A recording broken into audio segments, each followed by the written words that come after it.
මේ ජපන් කන්ට්‍රැක්ට් තියලා හැදුවේ. එච්චර කාලයක් කියන්නේ ජපන් ඉන්ජිනියර්ස්ලා ඉන්න.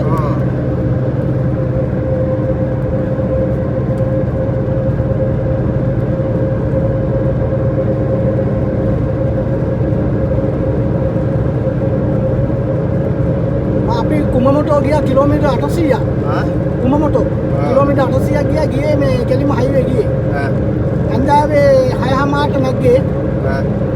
පවුවද උදේ 6:00ට බැස්සා.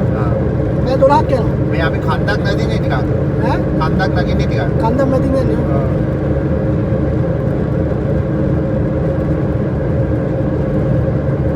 අන්න තනල් අහුවෙනවනේ මේ බින්ගයක් අහුවෙන්නේ.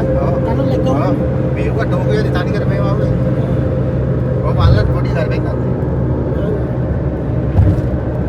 මේවා මේ දැන් අපි නෝමල් වාරේදී මේ කඳු උඩින් මීටර 1350ක් තියෙනවා. මේක යොක්කච්චි ටනල් එක මේක.